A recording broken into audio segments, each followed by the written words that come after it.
जितने महाराजा सूरजमल जी के नारे मैंने लगाए और जितने वीर तेजा जी के साहित्य दूसरे लोगों ने नहीं लगाए। और इतिहास के अंदर हमारे समाज के नेताओं ने इस बात का ध्यान नहीं दिया। 52 से लेके जब ये बीजेपी तो आई थी 80 के अंदर, 52 से 80, 85, 90 के दौर के अंदर अगर हमारे नेता ध्यान देते तो महाराजा सूरजमल की मूर्ति, तमाम जो प्रतिमाएं देश के प्रत्येक महानगर, प्रत्येक कोने के अंदर लगती। जब पानीपत की मूवी के अंदर जिस तरह महाराज सूरजमल के इस युद्ध के साथ छेड़खानी की बात करी, जाट मराठों को आमने सामने करने का सरकार ने प्रयास किया, उस वक्त पानीपत मूवी के पोस्टर में लोकसभा के अंदर जलाए। लोगों ने कहा क्या लोकसभा को जलाएगा क्या, पोस्टर लेके आके अंदर पोस्टर जलाए और गृह मंत्री के साथ बैठ के उस मूवी से तमाम वो दृश्य जिन पे आपत्ति थी वो हटवाए। तो मैं इनके साथ ही बैठा था, आपने देखा होगा। इन्होंने मजबूती से जाट समाज को दिल्ली की नौकरियों में आरक्षण का मामला उठाया।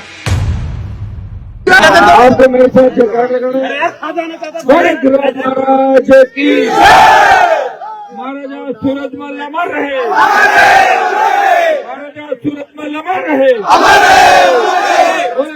महाराज की जय भगवान। आप बोले जय भगवान, जय भगवान, जय भगवान, जय जवान, जय किसान, हनुमान वैली भाई।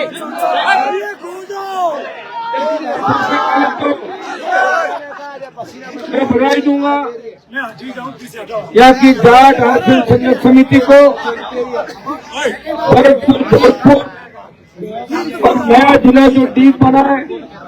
पहले जौनपुर भरतपुर के जाटों का आरक्षण का मामला चल रहा था, अब डीग भी चूंकि भरतपुर से अलग हुआ, जौनपुर भरतपुर और डीग जिले के जाट समाज को दिल्ली के केंद्र की नौकरियों में आरक्षण मिले। ये प्रमुख मुद्दा आपका है। मुझे याद है जब मैं राजस्थान की विधानसभा के अंदर था, कभी नैम सिंह जी और ये सारे भरतपुर के जो मेरे सहयोगी मेरे साथ पढ़ते थे, ज्यादातर मंच में खड़े हैं। 1997-98 का वो दौर जब ब्रज के हमारे इन तमाम जिलों के किसान के बेटों ने हनुमान बेनीवाल को राजस्थान विद्यालय का अध्यक्ष बनाकर एक संदेश दिया राजस्थान के अंदर,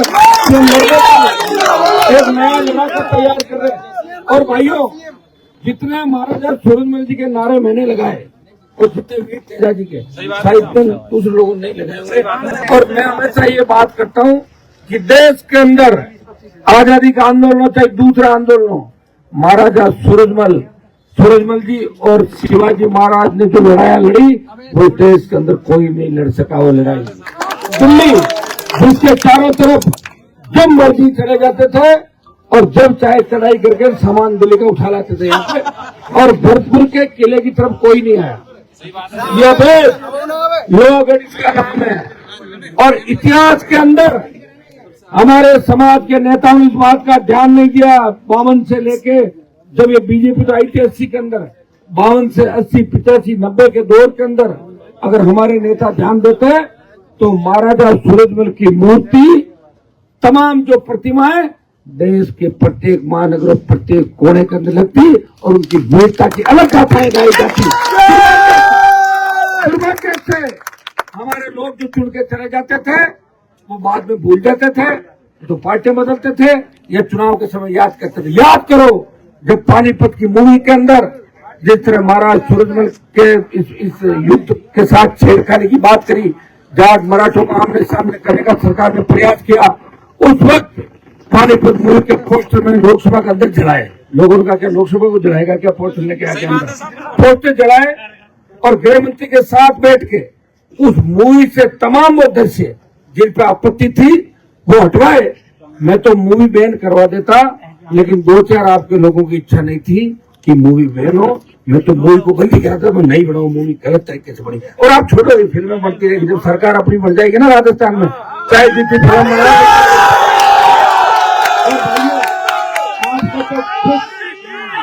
आपको तो खुश इस बात के लिए होना चाहिए कि नागौर के छोटे छोटे गांवों के अंदर महाराजा सूरजमल की मूर्तियां बन के और लगनी चालू हो गई नागौर के छोटे गांव। अब बाड़मेर, जोधपुर अपने वाला क्या कोई बात पकड़ लेते हैं फिर उसको छोड़ते नहीं जब तक पूरी नहीं होती। और सुनने एक जाटों ने जाटों ने पहले मेसी ट्रैक्टर पकड़ा, मेसी ट्रैक्टर को बंद ही करना पड़ा, इतनी मेसी ले लिए जगह जगह। फिर बोलेरो, स्कॉर्पियो, फॉर्च्यूनर सारे सारे आपके पास मिलेंगे। अब आपके बड़ी मचमची हो रही कि हाईवे को जाम करे, चाहते हो ना?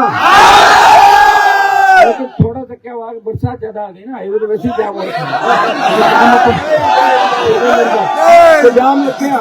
अब देखो जाम लगेगा, जाम को हम उसमें नहीं करेंगे दोबारा। और सुनिए मेरी बात, अब तुम आंदोलन में आपके साथ हो ना, चिंता क्यों कर। अगला जब भी आंदोलन होगा, नईम सिंह जी आपने 1 महीने का समय दिया, एक बार बच्चों से वापस बात कर लेना। 21 तारीख से लोकसभा है, सुनिए मेरी बात, 21 तारीख से लोकसभा है। मैं विश्वास दिलाता हूं आपको, आपकी जो छोटी बहन संजना जी को आपने जिता के भेजा, ये पहला जो सत्र था उसमें पहली बार जब एमपी बनके कोई जाता है तो एमपी बोलना नहीं चाहता, वो देखता कि भाई मैं देखूं एक बार पहले कैसे बोलते दूसरे एमपी। ये 15 बार इस मामले को मैं उठाऊंगी, मैंने कहा ऐसा क्या मामला हो गया कि मेरे को तो जब बोलना है लोकसभा में तो सबसे पहले जाट आरक्षण का मुद्दा उठाना है। तो मैं इनके साथ ही बैठा था, आपने देखा होगा, इन्होंने मजबूती से जाट समाज को दिल्ली की नौकरियों में आरक्षण का मामला उठाया। और जाटो तो हम अलग ही नहीं मानते हैं कि हमारे भाई ये जाटो सारे, और हिस्ट्री में चले जाएंगे तो बहुत सी जातियों को तो अलग तरह के लोगों ने वेद पुराण में करके कर दिया हम लोगों को। तो इस देश के अंदर जब जाओगे, जो सीधे हैं, जो अच्छे हैं, वो कहीं न कहीं हमारे, अरे आप सुनो,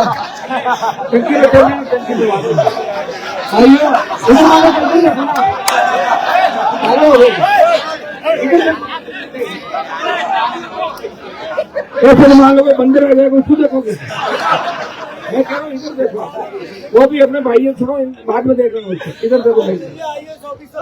हाँ